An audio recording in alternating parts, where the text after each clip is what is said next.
صدای انجیل تقدیم می کند. درود بر شنوندگان ارجمند. این صدای انجیل است، تنها صدای راستی و حقیقت که از ازل بوده و تا ابد خواهد بود. برنامه‌های ما همه روزه و در همین ساعت از رادیو روی امواج کوتاه پخش می شود.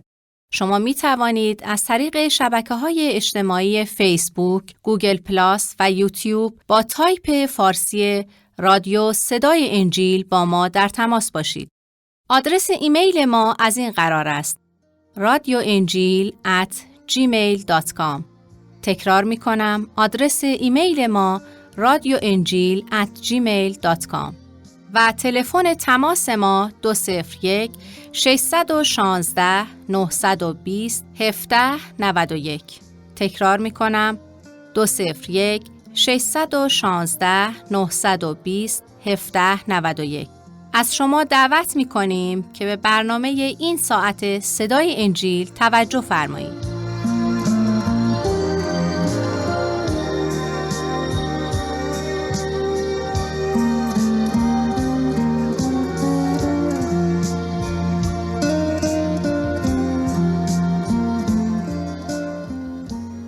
خداوندا، روزهای عمر ما بسیار کوتاه می باشند و می دانیم که به زودی چشم از این عالم فرو بسته و در حضور مقدست قرار گرفته و باید به خاطر اعمال و افکار و ایمان و زندگیمون به تو حساب پس بدهیم. ما را ببخش ای خدا که گاه این حقیقت را جدی نگرفته و متوجه اهمیت آن نیستیم.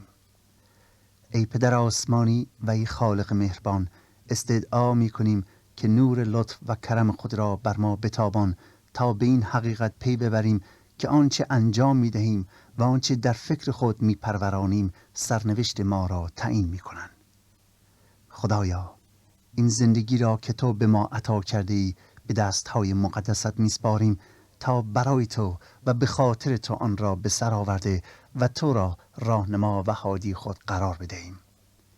در نام مقدس عیسی مسیح که داوری بشریت را در اختیار دارد و به زودی به این عالم برمیگردد می‌طلبیم. آمین.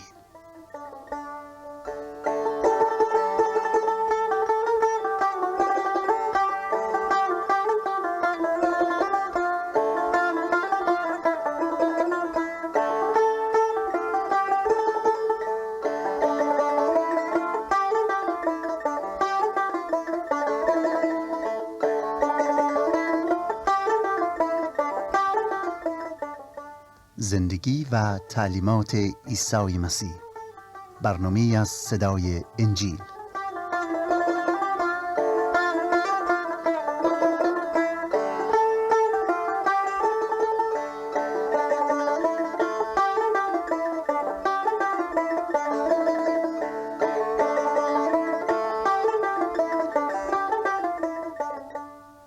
یاران عزیز و حقجویان محترم، درود بر شما.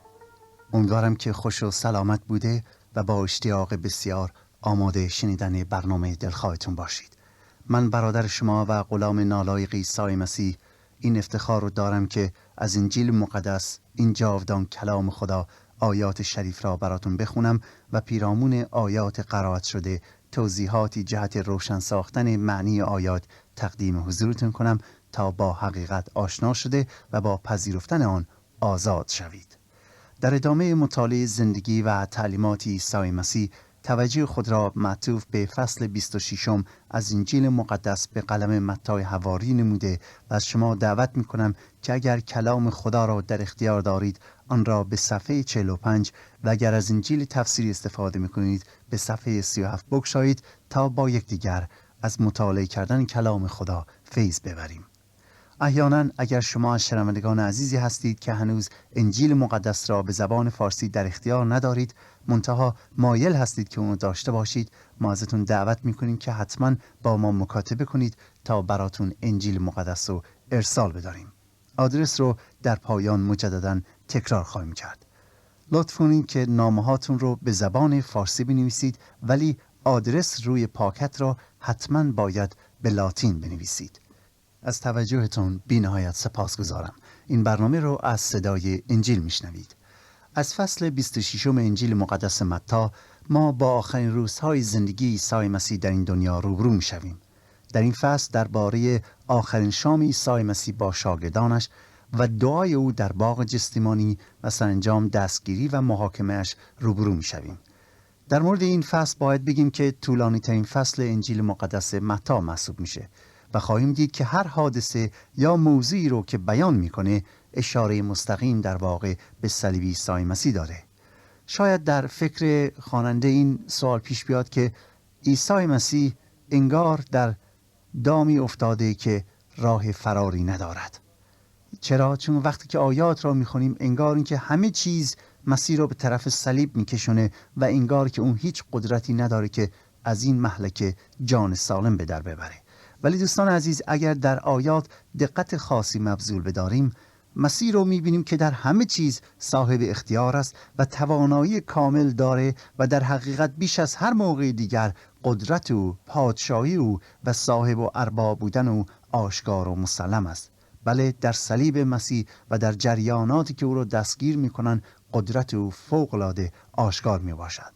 و البته برای درک این واقعیت بایستی توجه خاصی به آیات مبذول بدانیم. مطالب فصل 26 و 27 را بایستی در نور آنچه که خود عیسی مسیح 6 ماه قبل در قیصریه فیلیپوس به شاگردانش فرمود دید که فرموده بود: من به اورشلیم میروم و آنان، یعنی رؤسای دینی، پسر انسان را دستگیر و خواهند کشت، اما در روز سوم از مردگان قیام خواهم کرد. از آن زمان به بعد عیسی مسیح بارها و بارها توجه شاگردانش را به این واقعه مهم، یعنی صلیب شدنش، جلب نموده بود و لااقل 6 مرتبه به شاگرداش اعلام کرد که او باید به اورشلیم بره تا جان خود را فدا کند، تا از رؤسای دینی و مذهبی یهود جفا ببینه و کشته بشه. و حالا او را می‌بینیم که طبق نقشه خدا در حال پیشروی است و مطابق زمان الهی، زمانی که خداوند تعیین کرده بود، عیسی مسیح به اورشلیم میره تا جانش را فدا کند. و دوستان عزیز، برای درک این آیات ما بدون شک نیازمند بصیرت روحانی هستیم. اگر بصیرت روحانی داشته باشیم متوجه میشویم که عیسی مسیح آن مظلوم بیاری نیست که به قوت نداشته باشه و اسیر رؤسای دینی بشه و نتونه کاری بکنه. خیر، در عوض او مظهر قدرت است که به خاطر یک نقشه عالی و هدف خاص خدا به سوی جانبازی و فداکاری می رود، آن هم تا به مرگ، یعنی فداکاری در راه گناهکاران. او می رود تا جان خود را به خاطر نجات بشریت، به خاطر پرداختن بهای گناهان من شما و به خاطر پرداختن کفاره گناهان همه انسانها جانش را فدا کند. حالا با بیان این مطالب توجه شما را به 4 آیه اول فصل 26 از انجیل مقدس جلب می کنم. می فرماید: و چون عیسی همه این سخنان را به اتمام رسانید، به شاگردان خود گفت: می دانید که بعد از 2 روز عید فسح است که پسر انسان تسلیم کرده می شود تا مصلوب گردد. آنگاه رؤسای کاهنان و کاتبان و مشایخ قوم در دیوانخانه رئیس کهنه که قیافا نام داشت جمع شده بودند و شورا نمودند تا عیسی را به حیله گرفتار ساخته به قتل برسانند. اما گفتند: نه در وقت عید، مبادا آشوبی در قوم برپا شود. دوستان عزیز، دقت کنید به این آیات که چه میگوید. در آیه 1 میگوید وقتی که عیسی مسیح سخنانش تمام شد، که البته اشاره به مطالبی است که در فصل 24 و 25 آمده و عیسی مسیح درباره بازگشت ثانوی و انتهای این عالم تعلیماتی فرمود. وقتی که تعلیماتش رو تمام میکنه، از کوه زیتون پایین میاد و در بین راه به شاگرداش میگه که همونطوری که میدانید عید قربان یا فسح 2 روز دیگه شروع میشه و بدانید که در این عید مرا میگیرن و روی صلیب میکشن. مسیح به شاگرداش میگوید در ایام عید قربان، یعنی زمانی که یهودیان قربانی جهت بخشش گناهان میگذرانیدن، سال 1 بار، من مصلوب میشوم. اما از سوی دیگر رؤسا و روحانیون و مشایخ یهود در خانه قیافا کاهن اعظم که مسئول انجام قربانی کردن گوسفند به خاطر گناهان بود جمع شدن و دارن با هم مشورت میکنن که با چه حیله‌ای عیسی مسیح رو دستگیر کنن و او را بکشن. ولی آنان تصمیم می‌گیرند که این کار را در موقع عید انجام ندهند. چرا؟ تا آشوبی برپا نشه. دوستان عزیز، در اینجا نکته است که نباید چشم بسته از آن گذشت. مسیح به شاگرداش میگه که در ایام عید قربان مرا میگیرن و میکشن، اما رؤسای دینی میگویند که بهتر است او را بعد از عید بکشیم. حالا حرف کدوم درست در میاد؟ عیسی چه موقعی مصلوب شد؟ 2 روز بعد از این گفتار عیسی مسیح مصلوب میشه، یعنی درست در ایام عید قربان، همونطوری که خود عیسی مسیح پیشگویی کرده بود. او مطابق نقشه خداوند و نه مطابق نقشه رؤسای دینی یهود به سوی قربانگاه میرفت، تا همونطوری که حضرت اشعیا و حضرت یحیی پیشگویی کرده بودند او به عنوان بره الهی که قربانی گناهان بشر میشه جانش را فدا کند. مسیح آن بره خداست که گناهان جهان را برمی‌دارد. وقتی مسیح از کوه زیتون پایین میاد، با شاگردانش به منزل شخصی به اسم شمعون می رود. آیه 6 می گوید و عیسی وارد خانه شمعون ابرس در بیت عنیا میشه. حالا چرا به این شخص شمعون ابرس یا مبروس می گفتن؟ زیرا او قبلا به مرض جذام یا مرض برص مبتلا بود، اما عیسی مسیح او رو شفا داده بود و حالا در منزلش با او نشسته و مشارکت داره و شام داره میخورن. وقتی عیسی در منزل شمعون بود، یک اتفاق عجیبی رخ میده که باعث بحث زیادی میشه که برای ما نیز بسیار حائز اهمیت است. گوش کنید به آیات 7 الی 17 از فصل 26 انجیل مقدس متی. و هنگامی که عیسی در بیت عنیا در خانه شمعون ابرس بود، زنی با شیشه عطر گرانبها نزد او آمده و چون بنشست بر سر وی ریخت. اما شاگردانش چون این را دیدند غضب نموده گفتند چرا این اسراف شده است؟ زیرا ممکن بود این عطر به قیمت گران فروخته و به فقرا داده شود. عیسی این را درک کرده گفت چرا بدین زن زحمت می دهید؟ زیرا کار نیکو به من کرده است. زیرا که فقرا را همیشه نزد خود دارید، اما مرا همیشه ندارید. و این زن که این عطر را برای بدنم مالید به جهت دفن من کرده است. و هر آینه به شما میگویم هر جایی که در تمام عالم بدین بشارت موعظه کرده شود، کار این زن نیز به جهت یادگاری او مذکور خواهد شد. آنگاه یکی از آن 12 که به یهودای از خریوتی مسما بود نزد رؤسای کهنه رفت گفت مرا چند میدهی تا او را به شما تسلیم کنم؟ ایشان 30 پاره نقره با وی قرار دادند و از آن وقت او در صدد فرصت شد تا عیسی را به دست آنان تسلیم کند.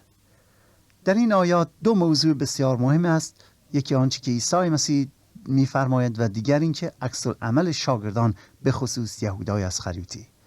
داستان از این قراره که وقتی عیسی مسیح سر سفره نشسته بود، زنی که در انجیل یوحنا نام او را مریم مجدلیه مینامند با یک شیشه عطر گران قیمت وارد میشه و عطر را روی سر عیسی مسیح خالی میکند. شاگردان مسیح وقتی این عمل را میبینن اوقاتشون تلخ میشه و به خود میگن که حیف از این عطر که تلف شد. حیف. او میتوانست، یعنی مسیح میتوانست آن را به قیمت خوبی بفروشه و پولش را به فقرا بدهیم. البته شاگردان حرف بیجایی نزدن. آن عطر بسیار گرانبها بود و اگر میفروختن در واقع پول خوبی هم به دست می آوردن. ولی موضوع این است که آیا آنان واقعا میخواستن پول را به فقرا بدن؟ آیا واقعا دلشون برای فقیران میسوخت؟ جواب اینه که خیر. اینها چون چیزی رو نداشتن این حرف را میزدن. اگر پولدار بودن هرگز این حرفا رو نمیزدن. حرفای شاگردان ما را به یاد سیاستمداران این زمانه میاندازند که در پشت بلندگوها برای فقیران ناله میکنند و با آنان همدردی کرده و میگویند ما از شما پشتیبانی میکنیم و یا اگر به من رأی بدهی وقتی به مقام ریاست رسیدم به داد شما میرسم. و اونقدر حرفای زیبا در دفاع از فقیران و بینوایان میگویند که حتی لقب امید مستضعفان هم نصیب خودشون میکنن. ولی همین که در مقام ریاست قرار میگیرند خودشون میلیونر میشن و فقیران هم فقیرتر از همیشه. عیسی مسیح زاد و نیت انسان گناهکار را می‌دانست و فهمید که شاگرداش چه فکری می‌کنند. او نیز از این نوع تظاهر و شرارت بسیار متنفر بود. برای همین بود که عیسی رو به شاگردانش میگه، رو به آنها کرده و میگوید چرا از این زن ایراد میگیرید؟ او خدمت بزرگی به من کرده است. شما فقرا را همیشه در کنارتون دارید. اگر واقعا دلتون برای فقیران میسوزه به آنها کمک کنید. ولی این زن مرا خدمت کرده و من همیشه با شما نیستم. این زن در واقع با ریختن عطر روی من بدن مرا برای دفن کردن تطهین کرده، آماده کرده. و باور کنید هر جای دنیا که به انجیل موضع شود، خدمتی هم که این زن به من کرد ذکر میشه. عیسی مسیح از مریم مجدلیه به خاطر عملش خورده نمیگیره، بلکه او را اجازه میده که عطر را که به نشان تدفین بدنش بود، علامت مرگش بود، به او بپاشد. مسیح میگوید این زن بدن مرا برای دفن کردن، برای مردن آماده کرده است. برای درک این آیه لازم است که بدونیم در زمان عیسی مسیح وقتی کسی میمرد، ادویه‌جات و چیزهای خیلی خوشبو می آوردن و تمام کفن را از این ادویه ها پر می کردن و سپس بدن میت را در آن می پیچانیدن تا بدن همیشه خوشبو باشه. حالا مسیح میگه که این زن بدن مرا برای دفن کردن آماده کرده و دوستان عزیز، هیچ کس دیگر این کاری برای مسیح نکرد که این زن کرد. حالا پس از این گفتار بود که یهودای اسخریوطی که یکی از 12 شاگرد عیسی مسیح بود، پیش کاهنهای اعظم میره، پلی رؤسای مذهبی یهود میره، میدونست که اونها ضد مسیح هستن و از آنها میپرسه، میگه چقدر به من پول میدی تا عیسی را تحویل شما بدم؟ آنها بعد از چونه زدن 30 نقره به او میدهن و یهودا نیز کلام خدا میگه از آن لحظه به بعد به دنبال فرصت مناسبی بود تا عیسی را به دام آنها بیاندازد. حالا سوال مهم اینه که راستی چرا یهودا بعد از این اتفاق تصمیم گرفت که بره و با رؤسای دینی همدست بشه تا عیسی را به دام بیاندازه و یا به عیسی خیانت کنه؟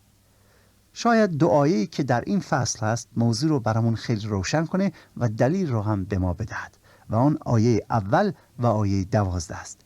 قبل از اینکه در این مورد توضیح بدم لازمه که یادآوری کنم که یهودا خزانه‌دار شاگردان و مسیح بود، یعنی کیسه خرجی در دست او بود و مسئول خرید هم محسوب می شد. حالا یهودا آرزو می کرد، امیدوار بود که عیسی مسیح با قدرت خدایش صاحب منصب دنیوی هم بشه و به عنوان پادشاه بر اورشلیم و اسرائیل حکمرانی کنه. آن وقت او هم خزانه‌دار کشور می شد و یا وزیر دارایی. اما با گذشت 3 سال تمام، یهودا متوجه میشه که عیسی مسیح بارها و بارها از فرصت‌هایی که میتوانست او را پادشاه سازد استفاده نکرده و برعکس آن را نپذیرفته و همیشه میگفت که فرمان روای من در این جهان نیست. با این حال یهودا صبر میکرد، امیدوار بود که به هر حال وقتی عیسی مسیح محبوب همه بشه، ممکن است قدرت و عزیز بودنش در چشم مردم سبب بشه که مسیح قدرت سیاسی را هم به دست بگیره. یعنی یهودا امیدوار بود که مثل خیلی از رهبران دیگر زرق و برق و مال و قدرت دنیا چشم عیسی را بگیره و سرانجام حاضر بشه که یک رهبر سیاسی هم بشه. ولی هر چقدر بیشتر صبر کرد کمتر امیدوار می شد. حالا پس از 3 سال مسیح در این روزها دائما به شاگرداش میگه که او باید کشته بشه، آن هم به وسیله رؤسای مذهبی. در آیه 1 عیسی مسیح به شاگرداش میگه که در ایام عید، یعنی تا چند روز دیگه، 2 روز دیگه من کشته میشم. و در آیه 12 رو به شاگرداش میکنه و میگه که این زن بدن مرا برای دفن کردن تدفین کرد، یعنی برای مرگ. و یهودا میدانست که حرفای مسیح عملی میشه. او میدید مطابق گفتار مسیح او بایستی تا 2 روز دیگه کشته بشه. خب بعد از مرگ مسیح او چه باید بکنه؟ 3 سال با او بوده. حالا اگر مسیح بمیره نه پولی داره نه شغلی داره. او احساس کرد که نیازمند پوله، اما از کجا اون رو به دست بیاره؟ مسیح که مالی نداره که پس از مرگش لااقل قسمتی از آن نصیبش بشه. نه خونه‌ای داشت، نه ملکی داشت، نه لباسی داشت. اتفاقا خودش خزانه دار بود، میدونست که حتی پول کافی برای خرجی روزانه هم نداره. او ایمان به مسیح نیاورده بود. او توجهش به دنیا و ثروت این عالم بود. 3 سال تمام با مسیح بود، اما مسیح را مولای خودش نکرد. و وقتی عیسی گفت که در این ایام، یعنی در این عید تا 2 روز دیگه، رؤسای مذهبی مرا دستگیر میکنن، یهودا پهلوی آنها میره و میگه اگر من شما را در دستگیر کردن مسیح یاری بدم، چقدر پول به من میدهید؟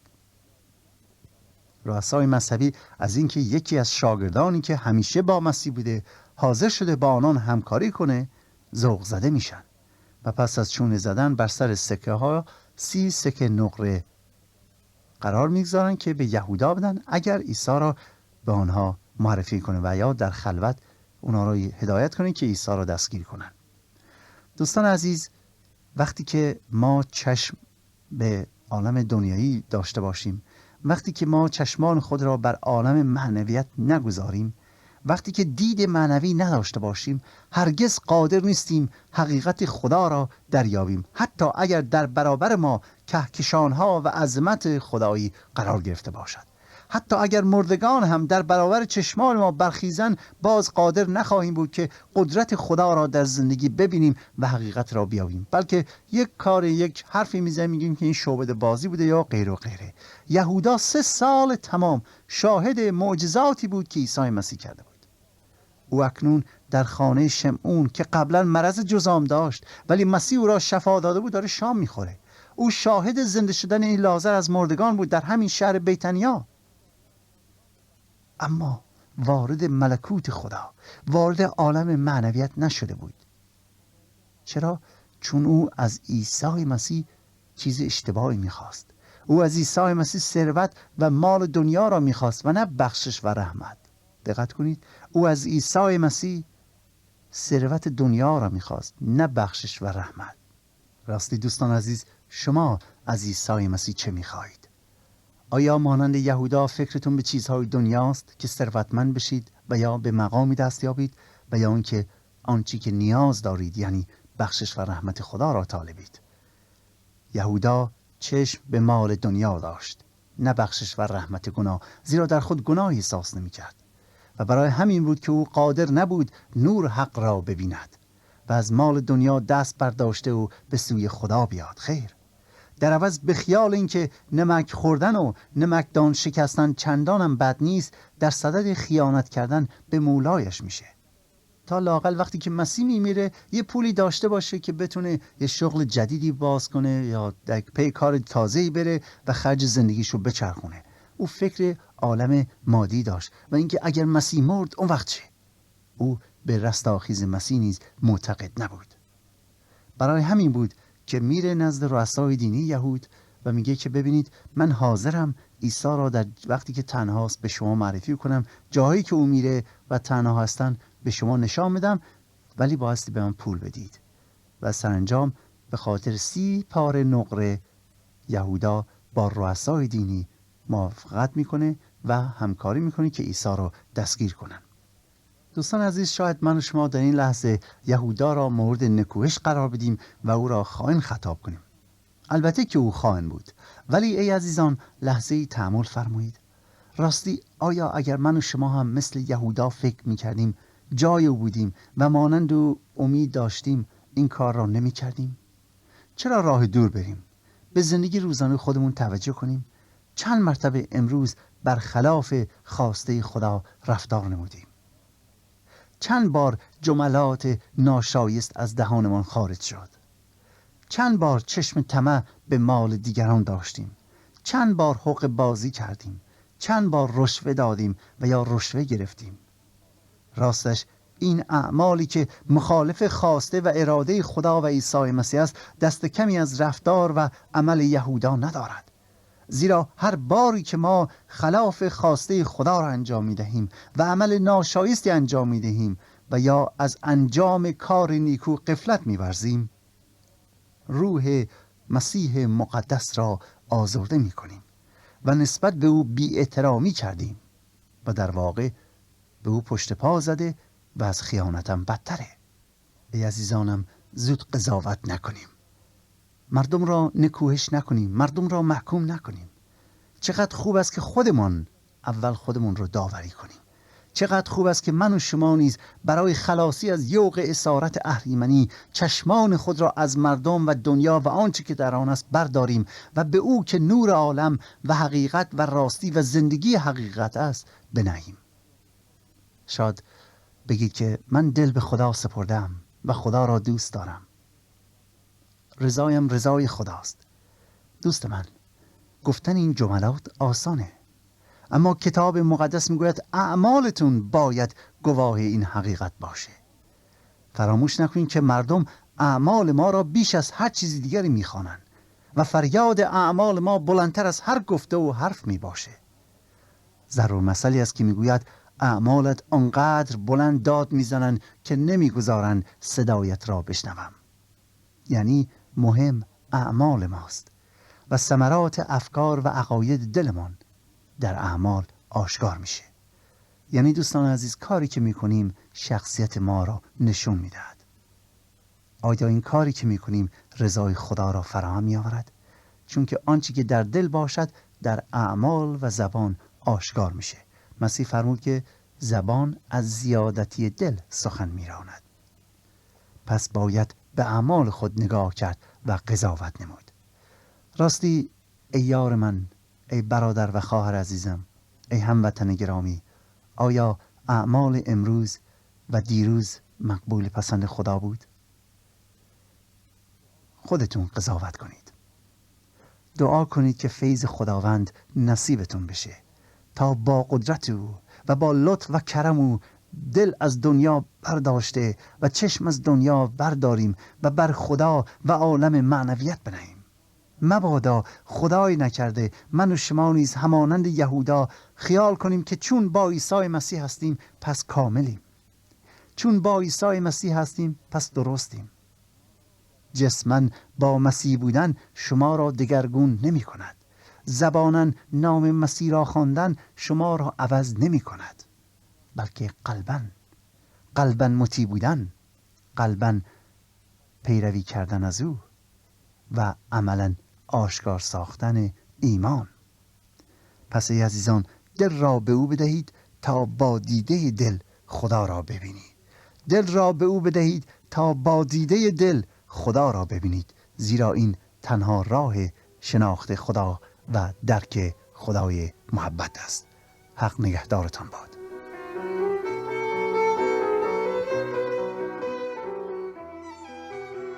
آنچه شنیدید برنامه‌ای بود از رادیو صدای انجیل. خوشحال می‌شویم که با ما مکاتبه کنید و از نشریات و ادبیات ما استفاده نمایید و از طریق شبکه‌های اجتماعی فیسبوک، گوگل پلاس و یوتیوب با تایپ فارسی رادیو صدای انجیل همراه ما باشید. همچنین از طریق تلفن و ایمیل نیز می‌توانید با ما تماس بگیرید. آدرس ایمیل ما از این قرار است: radioenjil@gmail.com. تکرار می کنم، ایمیل ما radioenjil@gmail.com و تلفن ما 201-616-920-1791. تکرار می کنم، 201-616-920-1791. تا برنامه دیگر و روز دیگر، خدای یکتا و مسیح زنده با شما باشد. ماراناتا، یعنی خداوند به زودی برمیگردد. آمین.